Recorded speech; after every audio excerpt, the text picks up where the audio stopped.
I asked for help around here, then nobody would help me. They counted me out. And then I'm gonna boldly say that November or May 24th is the last time I used meth this year. Because I'm just turned 47 in jail upstairs, and I'm just sick of it. Spent half my life upstairs or in prison. I might miss my kid's birthday, but This isn't just another courtroom hearing. This is a story of struggle, redemption, and one man's fight to finally turn his life around. Jason Belisle, a man with decades of legal trouble and a history of addiction, stands here today facing serious felony charges. But there's more to his story than just the crimes. We're talking about a man battling methamphetamine addiction, the weight of past mistakes, and even a cancer diagnosis he's avoided for years. Stick with me, because what unfolds in this courtroom isn't just legal procedure. It's a raw, emotional journey that will make you question how society deals with people who've fallen, and how much hope there really is for a second chance. Any questions for the court or your attorney before we proceed? no, Your Honor. As to count 1, felony bail jump, an H felony, how do you wish to plead?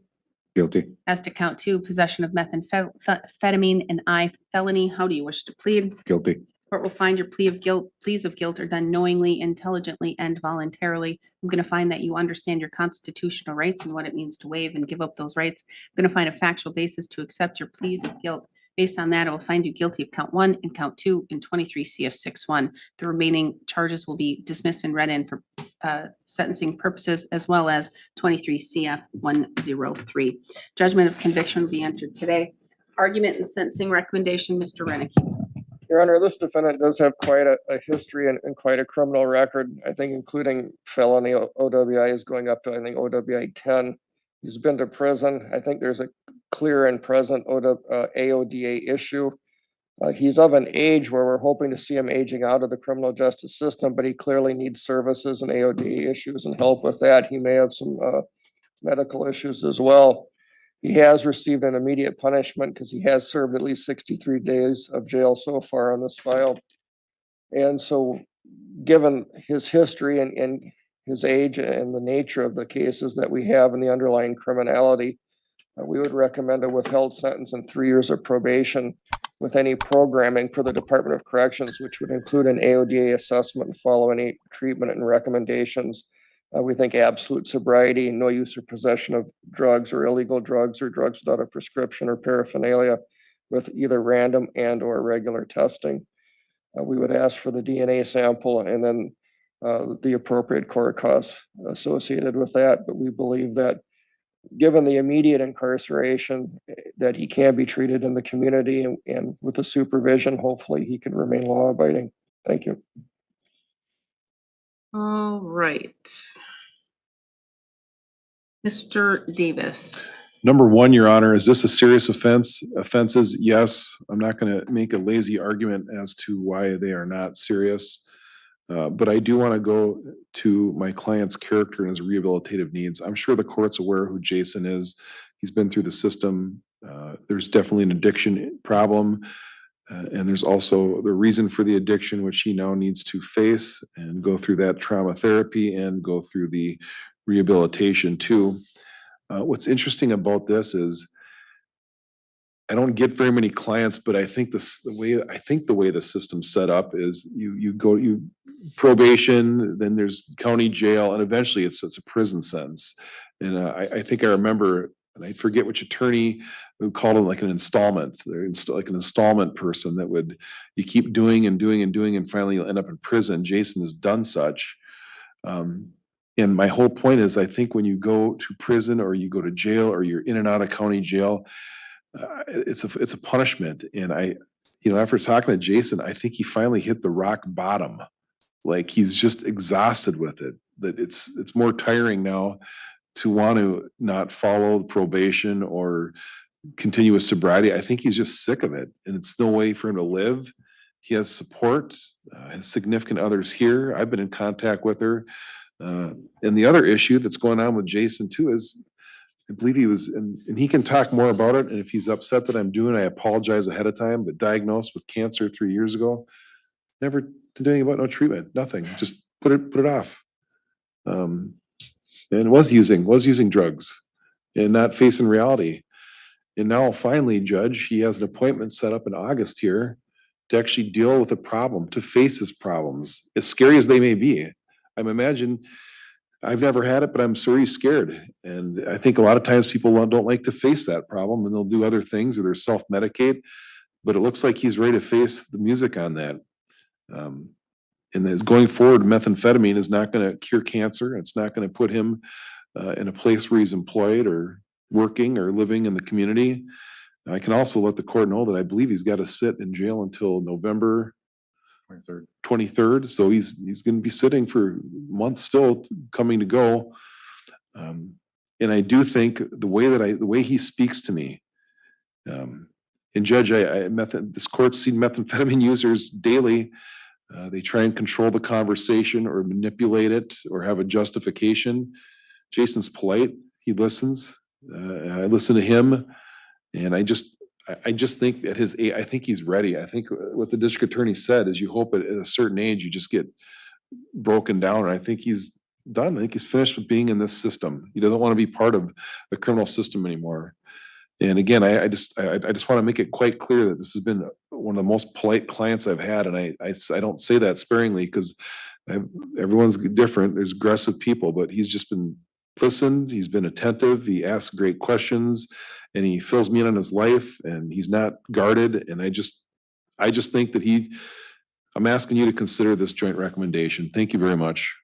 All right, thank you. Mr. Belisle, do you care to make a statement here today? Yes, Your Honor. This is probably the most you'll ever hear me talk, or anybody ever hear me talk, but ever since I was like a young little kid, 6 years old, I got counted out because I spoke up on something and I got thrown away more or less as I see it. But I carried that. Here's where it gets really compelling. Jason's attorney isn't just defending him legally, they're painting a picture of a man who's hit rock bottom, exhausted by a lifetime in and out of the criminal system. We see a pattern here: years of probation, jail, prison, and an ongoing battle with addiction that has clearly taken a toll. But what's striking is how personal this is. The court hears about his cancer diagnosis, his family struggles, and the sincere desire to finally break free from the cycle. It raises a critical question for viewers. When someone has faced years of punishment and trauma, should the justice system prioritize rehabilitation over incarceration? And more importantly, can Jason actually succeed this time? The human element here is as intense as the legal one. Throughout my whole life to keep stuff to myself. And like, what I left high school. Ended up in Flandreau, South Dakota, just for something I did, good choices I did. I come back to Siren. Nobody knew I only had half a credit to go to graduate, and I quit school because I was hooked on shooting cocaine. Then at 96, my brother caught me, John Boy caught me shooting cocaine, and I promised him I'd never do it again. I'd never have touched a needle again. Then in 2012, I found out I'm going blind, but obviously I'm still seeing for some reason, but because I surpassed the doctors on that. And I basically broke my back. 2012, went through surgery, and I ended up dying in St. Mary's from double pneumonia. But I don't know, whatever I seen and heard from over there brought me back. Then in 7/19/13 is the last time I drove drunk. Haven't drove drunk driving ever since. It's because of what I see now. When I do get behind the wheel, I will not drive at night. And 8/19 last year is the last. No, 8/13 last year is the last time I used heroin. And I owe that to Pastor Jack. And Pastor Jack, I known him before he was a pastor, because me and him used to drink together in the back bars, and I think we used to fight too. But I owe him my life for saving me on the heroin, because he was the only one that came down from Superior to help me when I asked for help. I asked for help around here, then nobody would help me. They counted me out. And then I'm gonna boldly say that November or May 24th is the last time I used meth this year. Because I'm just turned 47 in jail upstairs, and I'm just sick of it. Spent half my life upstairs or in prison. I missed my kid's birthday by eight days, his 18th birthday. And that kind of sucks. And it's everything's that, I guess I'm a slow learner or whatever, but I'm learned, I learned. Sick of this, because my whole life revolved around drugs or alcohol, and that's what made me in the courtroom here. But my attorney says, Mr. Davis, he yelled at me. Yeah, he yelled at me, and he didn't know me from hide to hair, and he hit every spot that right on the button. And I just told him, thank you, And yeah, I got diagnosed with cancer 3 years ago, and yeah, that's when I fell off. That's when, if you see what happened in the last 3 years, that's where all my criminal cases come from. Because I gave up.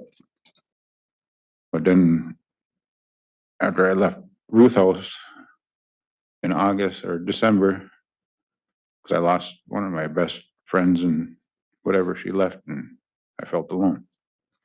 But then, I don't know, it sounds like BS, but it's the truth.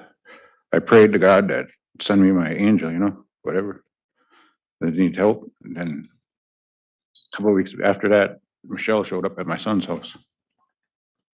And I don't know, it just scared me because her silhouette in the window looked like she had wings. So I don't know if we want to call that fate or whatever it is. But right now, I feel like today I got the best sport team that I have ever had in my life. I moved off the res, and that was my rut. I feel that was my rut, going back to the res all the time. Just going back to the same BS and whatever. But I don't know. Today, I just want to live. I want to live whatever time I got left.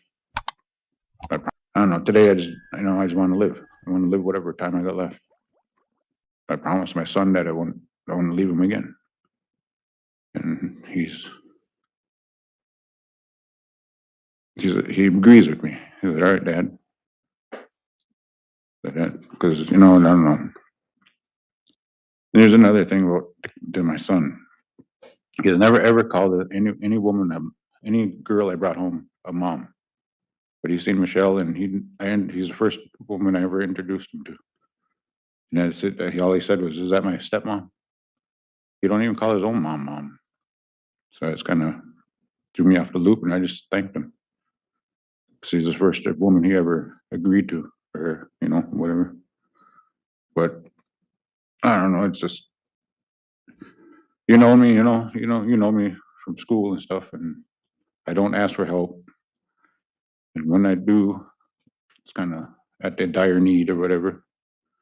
But long story short, I use my anger for motivation. I'm really pissed off at myself for this bull BS, because I know better, and I know I'm better than this. And this is the longest ever, when I got out of prison, I told MPO that let me do this stuff on my own. I'll show you, prove it to you that I'll do everything that I say I'm going to do, and I'll be out as long as I ever have. And I have. That's Annabert at, and I just don't mince my words with her no more. I just tell her everything. I'm just tired of being told how to live my life when I know what I got to do, and I can do it, and I will do it. I just need the chance to prove it. And that's what I asked the court today to do. Thank you. Thank you, Mr. Belisle. And you're right, that's the most, I think, words I've heard you say in 40 years. Granted, we had a long time of space where we didn't see each other or whatnot, but Mr. Davis, I don't know if you're one of the attorneys that I've said this to. I think I have in the past to you, but I know I have in other cases with Mr. Belisle when he's in front of me. I've known Mr. Belisle long time. He was in my class, older. I don't know if he missed a grade or whatnot, but the first time when I came on the bench and I saw Mr. Belisle, and I think he was appearing from prison, I think at that time, the first hearing or something like that. I was so shocked because Jason was always very polite, very kind, very caring, very, very quiet. And he kept to himself.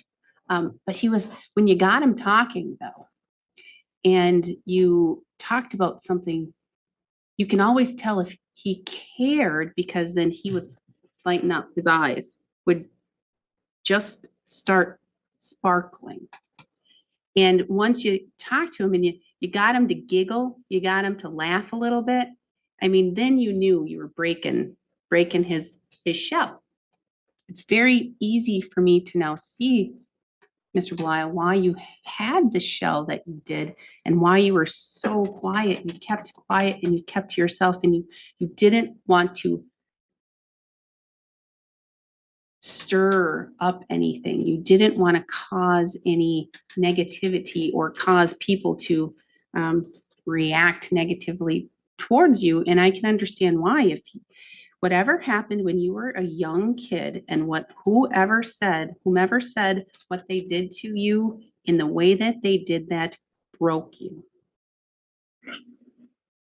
Not in half, not where you can't be mended, but they broke a piece of you that you thought that you can't be Jason. You can't use your voice. Our voice is our strongest weapon. It's our strongest tool. Our voice gives us the control over our lives, our boundaries, everything. And you essentially were told to put on your duct tape and to not use your voice. And I think that caused you a lot of trauma as a child. And I think that you started to repress those feelings and the fact that you felt like you were nobody. But in fact, you were. You just couldn't see it because of what you experienced. And that's sad. That really breaks my heart. Because again, I never, ever, ever would have thought I would have seen you in trouble. Because you were at least in school, you followed the rules, you did what you needed to do, you stayed out of trouble, all of those things. And it sounds like you started to self-medicate to try and make yourself feel better, or to try and break out of your shell. Fights with Pastor Jack, I don't know. Maybe that happened, maybe it didn't. Maybe alcohol raises your emotions a little bit. But I had never, ever seen a foul word coming out of your mouth during the time of school. And we witnessed some things. It's not like it was all rainbows and flowers and butterflies. Our class was very ruckusy. And sometimes it was generated towards you. You got some razzing or picked on, but you never erupted that I saw. I'm sorry about the cancer. What's going on? I was diagnosed with prostate cancer like 3 years ago, and I knew about it, but I didn't want to hear about it because, your body tells you when you know. But then, because every time I went to the doctor, I quit going to doctors because I didn't want to hear it. And I went to the doctor, and she said that she really needed me to go to see a urologist because my PSA levels were high. She kind of basically told me what it was, and I just didn't want to do it. And I got in an argument with my mother, Laverne, and I just said F it and gave everything up. And Now you will, right? yes, I will now, because Michelle told me to basically get my head out of my rear end and see who I'm I hurting. like Michelle. Keep her. Trying to. Well, you need to take care of that, and you need to take care of your other issues. You've been going blind for a long time. You shouldn't be driving. No, you shouldn't be driving. You need to, you don't even have a driver's license to be able No, to no. drive. You need to be able to address these things and get your AODA under control. You've been to prison, I think OWI 10, I think, if I'm recalling correctly. Yes, You definitely have issues and you definitely need to take care of them. And I'm very glad to hear that you've made a good friend and confidant in Pastor Jack and that you want to continue with that because I think it's so important. I don't think that the community will be harmed if I put you on probation. So I'm going to follow that recommendation. I'm going to place you on probation. I'm only going to do 2 years. We're going to know if we're going to know or we're not. Either you're going to succeed or you're not. But in looking at these cases, I'm not doing a withheld sentence because quite honestly, this is not the case for prison. Have you been to prison before? Yep. Do you mind going to prison? I mean, it sucks, but I mean, this is not these facts. You didn't put anyone's lives at risk. You didn't go get completely high and drive and hurt somebody or almost hurt somebody or put their lives at risk.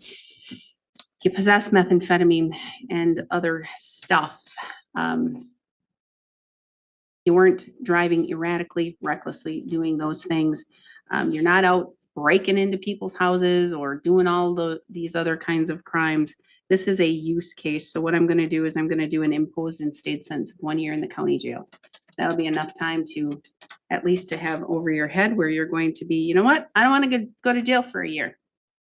And this will be consecutive to any other sentence that you receive.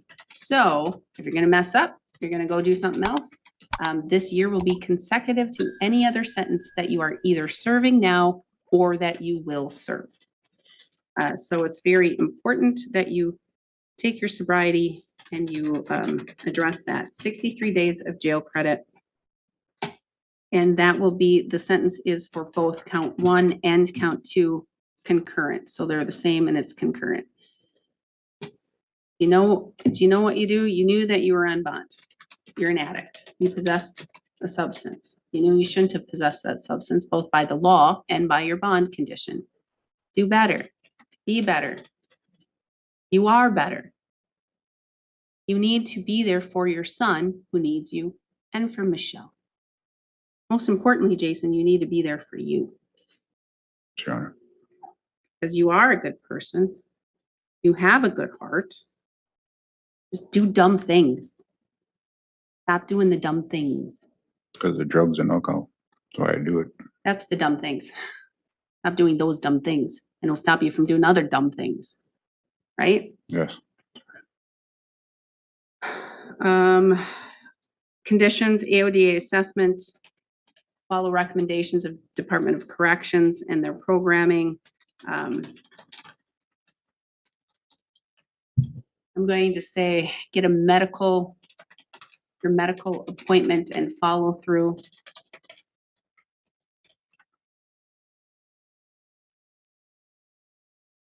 I think that's it for conditions. You have 20 days to appeal. Should you fail to appeal within 20 days, you lose that right. This is a felony. No use or possession of firearm for life. No voting in any election until your civil rights are restored. I'm going to assess $518 in fines and fees for count 1, 250, the DNA surcharge only for count 2. I need you to provide your DNA to the jail. They'll go ahead and they'll take care of that. You have the right to request it be expunged through a written letter to the Department of Justice. You must report to probation immediately. Failing to report, you could get an absconding warrant. So do that once you are released. And once you provide, well, they'll get your DNA. I think that it's covered everything. If you don't pay your fines and fees, the court will enter a civil judgment. You're always going to owe that. Plus you could sit an additional 6 months in jail for failing to pay. I'm going to save at least $50 a month towards paying off these fines and fees. Mr. Renicky, what am I missing? I think you got it. Mr. Davis. I know you don't have the jurisdiction over it, but if you could at least make an order, he would like, I know that he's been going to the overflow jail in Bayfield. If he could do his time here, I think it's easier for him to go to the hospital and stuff like that. He'd like to just do his time out here if he can. I would love Or- to say that I could do something. I or- cannot. That is up to jail captain. And so what, Or could, could you order, or not order, but would I be able to get like the monitoring? Because Harley I was talking to Harley about it, and he I said don't that know what sentence you're serving, and if it's on the THC one. He sentenced me to a year. so what would need to happen, I would need to get a motion filed in that case, and then I can hear you on that case. But that's not in front of me today, and I need a proper legal motion filed. I don't believe I represent him on that, but, Alicia Oddman did, but she's not no Not attorney there no more. anymore. just apply for it. I'll do it. I'll just do it. I'll just do it, Judge, if we can. Find out what it is. If we can have a date, and I know that your procedure is file the motion first, but I trust you'll do it. if, I'll just do it pro bono, just so that he can get his, 22 CF 100. okay. Just send me an email with that and we'll figure out a stipulation. Okay, I'll do that. I'll just do that for Jason. 22 CF 100. Yeah, let's go get, so I'll do that and then I'll get a date that fits on her calendar. All right, that'll work out. And you can be by video, Mr. Davis. Thank you very much. I could do morning of August 10th, if that works. Let's make it work here. Let's see what I can do. Who do we have here, Jason? Pretty much you can pick a time except for 11 to noon. I can squeeze you in. What time would you like me? When you tell me, I'll be there. We can do it right away at 9 if you want. Yes, Your Honor. So 9 o'clock, August 10th. 22 CF 100. Yeah. And I did put it on your week. I'll do that. The email will do a stipulation or something. All right, thank you. Yes, District Attorney, yes. We are adjourned. Please subscribe to help the channel. In the end, the court handed down a balanced sentence. Probation, with programming for substance abuse, medical follow-up, and a year of county jail credit already served. Jason's case highlights a key takeaway. Sometimes the law isn't just about punishment. It's about giving individuals the tools to reclaim their lives. His journey from addiction, legal troubles, and health challenges to taking responsibility is both sobering and inspiring. For those watching, consider this. How can communities better support people who are ready to change? And what role should empathy play alongside justice? If you found this courtroom journey as gripping as we did, hit that like button, share your thoughts in the comments, and subscribe to stay tuned for more powerful real-life legal stories and dramatic courtroom breakdowns.